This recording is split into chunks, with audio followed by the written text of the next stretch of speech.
Hi everyone, it's QuickyBaby and welcome back to World of Tanks. And last week you saw me get very excited at Wargaming's announcement of the Italian heavy auto-reloading tanks that look like they might be coming by the end of the year or at least very early in 2021. And today I'm happy to share that we have full statistics for the Tier 10 Rinoceronte. It's currently being super tested, which means that the vehicle isn't available on a public test server, for example. So all of the statistics that you see here are not final, and as Wargaming clearly say, are subject to change. Nevertheless, the statistics that we do have give us a very good idea of what Wargaming have planned for this tank, and I want to do a full comparison of the vehicle today compared to the Progetto 65 and also the three other auto-loading heavy tanks in the game, so we can get an idea of where the Rinoceronte is going to find its place on the battlefield. So before we get stuck into the comparison, there are a few things to highlight. Number one, Wargaming have effectively announced there are going to be 3 crew members in the top tier Italian heavy tank: a commander, a gunner, and a driver. And so if you want to fully prepare a crew, those are the 3 crew members that you should try and focus on. Also, the vehicle is going to have armor-piercing rounds, high explosive anti-tank rounds, and what look like they're going to be high explosive squashed head rounds. So to really get an idea of how the vehicle is going to stack up, and so we can see what the highlights of the vehicle are, I'm going to compare it to the Progetto 65 and the 3 other auto-loading heavy tanks at Tier 10. Immediately we notice that the Rinoceronte has a distinct advantage with regards to the caliber of the gun, 127mm. This is a definitive advantage compared to all of the other vehicles in this comparison. The Progetto 65 can't overmatch 35mm plates, and the T57 Heavy et al. Can't overmatch 40mm plates, but the Rinoceronte will be able to, as its gun caliber at 127 is over 3 times 40mm in its nominal caliber. That means it's going to be able to overmatch those 40mm plates. And I can tell you, there are a lot of 40mm plates in World of Tanks, especially on the roof deck of certain vehicles. And so load armor-piercing rounds and shoot down on the engine deck, or even just blast the side of some pesky vehicles that might be trying to sidescrape you, like the T100 LT, for example. And the Rinoceronte is always going to go in compared to all of the other vehicles in this comparison that would bounce at 70 degrees angling. Next up, Wargaming have decided to push alpha damage on an autoloader to a whole new level. This will become the highest alpha damage autoloader that's available on any heavy or any medium tank. I mean, in fact, just the higher alpha damage on any medium vehicle, if you want to compare this tank to that class of vehicles in the game. 490. This thing is going to hit hard. That's enough to really take away a quarter of your hit points at Tier 10. And if you're dealing with those Tier 8 vehicles, God forbid, that's going to be about a third of their hit points. It's a definite step up in an advantage. And remember, with an autoloader, you don't have the intra-clip reload for the first shot. And so that means that this vehicle will be able to burst out a tremendous amount of damage, and having higher alpha damage is just absolutely king on autoloaders. This higher alpha damage also translates to the high explosive rounds on this tank. 640 high explosive rounds? That's definitely a surefire way to leapfrog the other vehicles in this comparison if you want to deal damage to lightly armored targets. Imagine that you've got that gorilla on the enemy team and you want to try and auto-reload those 3 HE shells in so you can manage to deal some more significant damage to him. Or alternatively, if there are some artillery, then this thing can be almost guaranteed to be able to shut down each of the artillery with a single high explosive shell, unlike all of the other autoloaders can do in this comparison. The standard penetration on this vehicle, it also looks to be very decent, 268mm, which is comparable to the Progetto 65, which is interesting because, as I highlighted, Wargaming is suggesting that this vehicle is going to use armor-piercing rounds and not APCR rounds, which the Progetto is using. But this should probably mean that the Rinoceronte's shell velocity is quite poor. So far, so good for this vehicle, but unfortunately, this is where it drops down a little bit. 310mm of high explosive anti-tank penetration is the lowest in this well, not the lowest. The Kranvang is actually lower at 300, but it's definitely not good. And when you're dealing with those very heavily armored heavy tanks, or maybe you're just wanting to compensate against some of the more heavily armored medium tanks on the enemy team, especially towards Tier 9 and Tier 10, that's going to be a bit of a downer on this tank. But on the other hand, the high explosive penetration on this vehicle is a current 127. This is double all of the other high explosive penetrations on the heavy tanks in this comparison, and even higher than the remarkable Hesh pen that you would be getting on the Progetto 65. So that will compound with that amazing 640 high explosive alpha and should allow this tank to just deal significant damage to vehicles that it otherwise couldn't penetrate with its armor piercing or high explosive anti-tank rounds, or just kind of guarantee going through those pesky artillery at the end of the game, or just dominating medium or light tanks, as a matter of fact. So now on to the key statistics of the Rinoceronte, and that is that while it does have huge alpha damage, it actually has the smallest magazine in this comparison at 3 rounds that you can store up in the auto-reloader. A lot like in the Kranvang, but to have that auto-reloading capacity will definitely give this vehicle a key advantage compared to all of the other auto-loading heavies here. So that actually means that the total damage that you would deal compared to the Progetto's very lowly 360 damage is actually 1,470 per magazine. And so this means that it has more alpha damage per magazine, although it delivers fewer rounds than the Progetto 65, and it also has a much higher damage per magazine than the Kranvang, which obviously only has 440 alpha damage with its 120mm gun. To balance this out, Wargaming are giving it the longest intra-clip in this comparison at 3 seconds. But remember what I said about the first shell is loaded and doesn't have an intra-clip, and so that means that you can actually burst out 980 damage within 3 seconds of the first shot, and 1,470 within 6 seconds of the first shot. And so what this actually means is the Rinoceronte has amazing burst damage per second, as I'm going to be calling it. So this isn't a statistic that I talk about much and something that I don't present in my videos as of yet, but it's something that I want to, especially in this comparison. And that is that I've calculated what I call the burst DPS of this vehicle. So obviously the first shell is loaded, but how long will it take and how much damage will you be dealing over the entire duration of the unloading process of these autoloaders? So with the Progetto 65, you're actually dealing 192 damage per second. With a vehicle like the Amex 50B, it's 213 damage per second. The Kranvang steps it up to 240, while the Rinoceronte is at 245. And it's only kind of the king of burst damage, but it's one of the main reasons as to why you would even play the T57 at 266 2/3 DPS. So that actually means that while the intraclip reload of the Rinoceronte is significantly longer than these other vehicles, that it's actually the second best at dealing burst damage. A vehicle that you would, well, an attribute that you would kind of only akin to the T57 Heavy or the Kranvang. However, unlike the other auto-loading heavy tanks, which don't have auto-reloaders, i.e. they have to reload the entire magazine at the same time, the Rinoceronte can reload shells one by one, which makes it incredibly flexible. However, to balance this feature out with a vehicle like the Progetto 65, Wargaming gave it the worst in class damage per minute. The Progetto 65 has 2,160 damage per minute, whereas other vehicles at tier 10 medium kind of have about 2,500 up to about 3,000 damage per minute. So they gave it at least about 10 or 20%, even 30% less damage per minute than all of the other standard vehicles. Now, vehicles like the T57 Heavy and the Kranvang have the highest damage per minute available on any heavy tank in the game, although they can't use a gun rammer, so that kind of balances out a little bit. But take a look at the abysmal damage per minute of the Rinoceronte. When you're maximizing the damage, and that is when you're fully loaded, you fire a shell, you wait for it to be fully loaded, you fire a shell and you wait to be fully loaded, it is 2,000. That gives this vehicle the worst damage per minute of any tier 10 tank, outside of the Manticore and the EBR 105.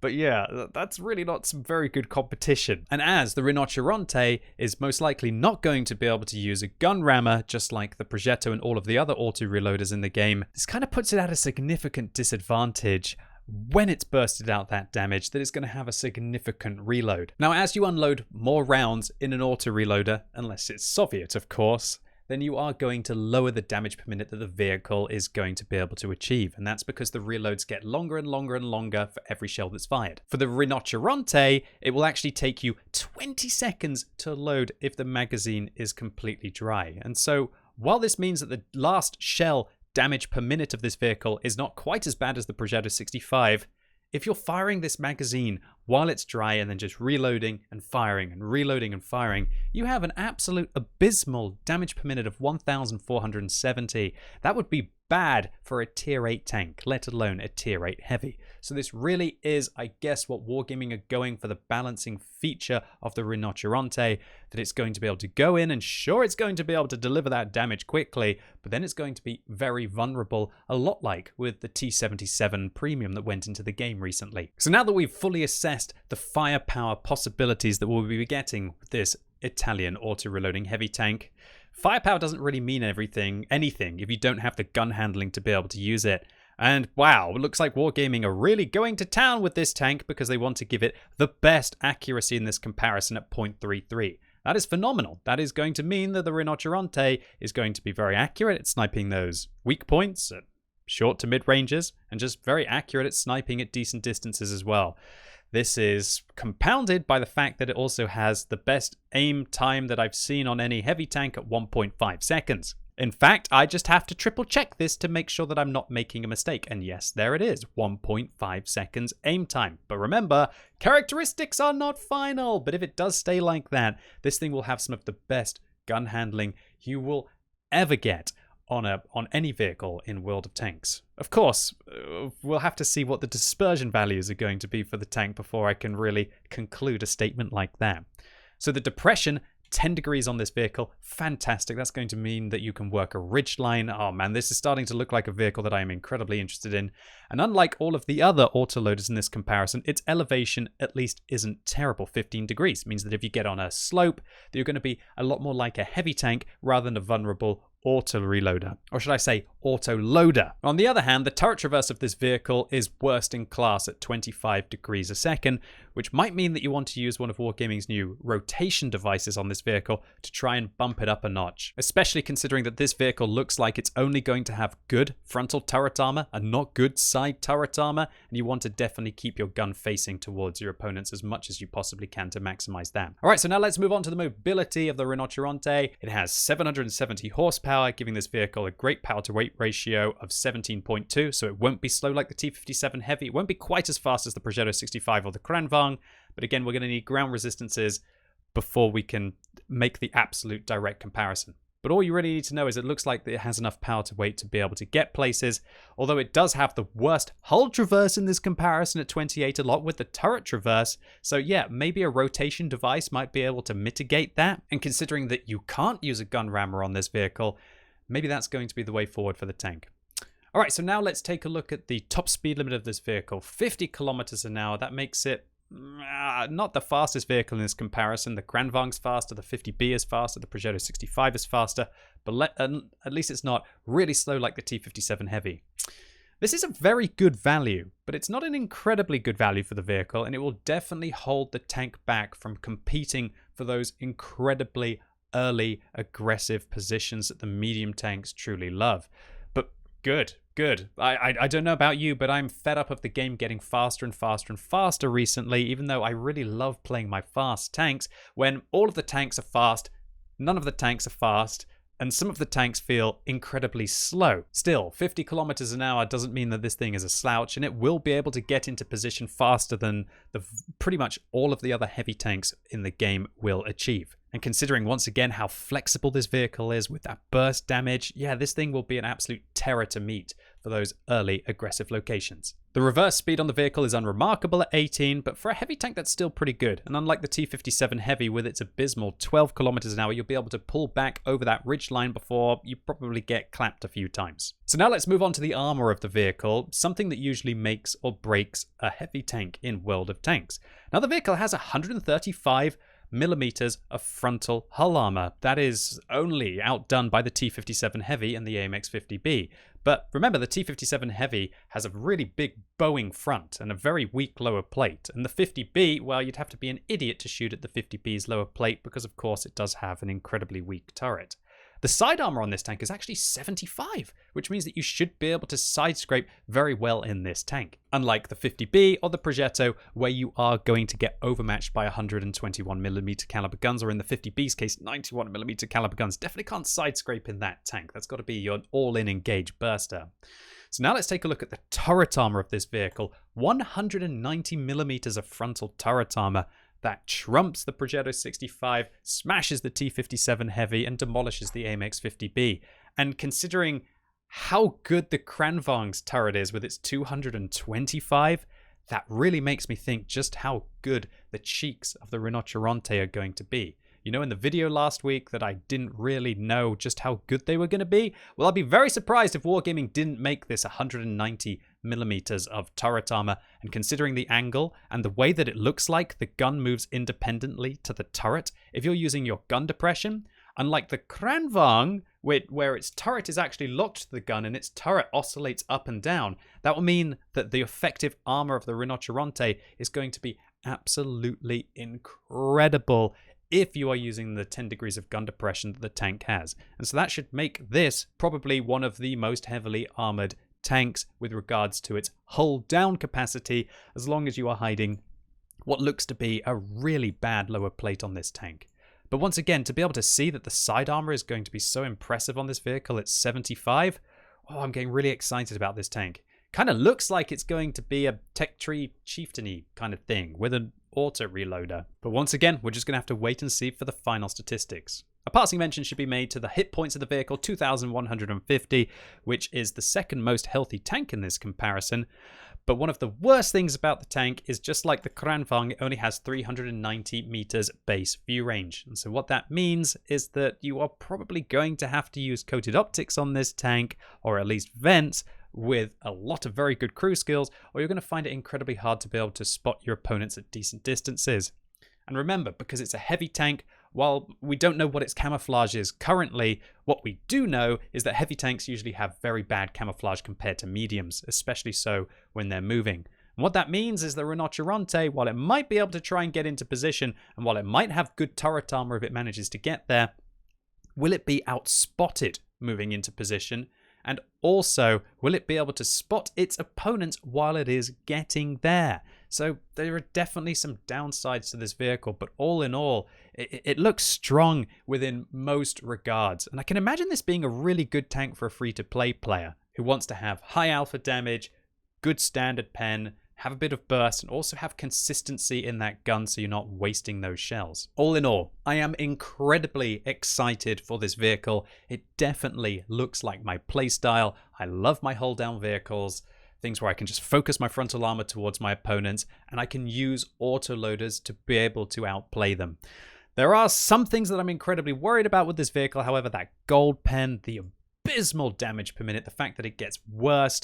Well, it gets worse if you get deeper into the magazine. But remember, Wargaming do have a saving grace for this vehicle, as currently the new Italian auto-reloading mechanism for the heavy tanks means that if you fire within 2 seconds of the shell actually being reloaded into the tank, then you get half the penalty of the shell that you would have lost. So you kind of get a reload boost for the shell, but you still lose most of the progress. A lot of people in the community are thinking, well, if you fire 2 seconds, then you're going to have a DPM boost. No, that's not the way that it's going to work, at least from my understanding. There's no way that Wargaming are going to give you a sweet spot to fire in where you would actually boost the damage per minute of this vehicle. If they do, you know what? I'd love to test that feature as well. And for all of the people out there who are looking terrified about the prospect of these on the battlefield, yeah, I think you should be.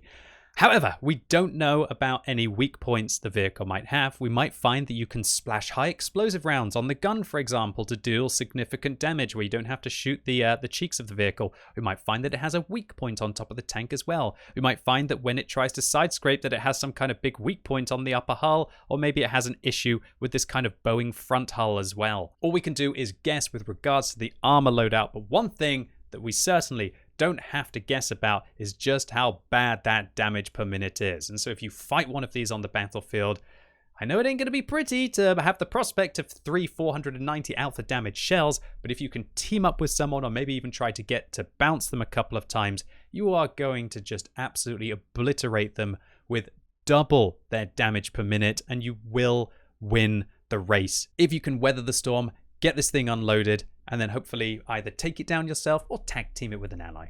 Anyway, ladies and gents, boys and girls, that was an in-detail look at the prospect of the Rinoceronte. If you enjoyed it, make sure you give the video a thumbs up, and if you hated it, give it a thumbs down. And let me know in the comments what you think about the statistics that have been presented today. And once again, it's a super test. Everything is subject to change. Wargaming could nerf the statistics massively. They could buff the statistics massively. We'll have to see what's going to happen. But what do you think? Do you think the vehicle looks absolutely incredible? Do you think the vehicle looks absolutely awful? Do you think that it looks like do you think it looks like it's going to be the best heavy tank in the game? What do you think about the fact that there's going to be an auto-reloading heavy tank at tier 10 that isn't like a double barrel vehicle like the ST2, for example? And so, hope you all have a lovely weekend. It's Friday. Enjoy it, whatever you get up to. I'm going to try and grind some gold in World of Warcraft because I'm trying to get my Longboy mount. It's cost 5 million gold. What am I even doing? I'm going to have a good time with it. I'm going to stream some World of Tanks as well. Hopefully, enjoy whatever you get up to. And as always, thank you so much for watching. You've been epic, and hopefully I'll see you soon.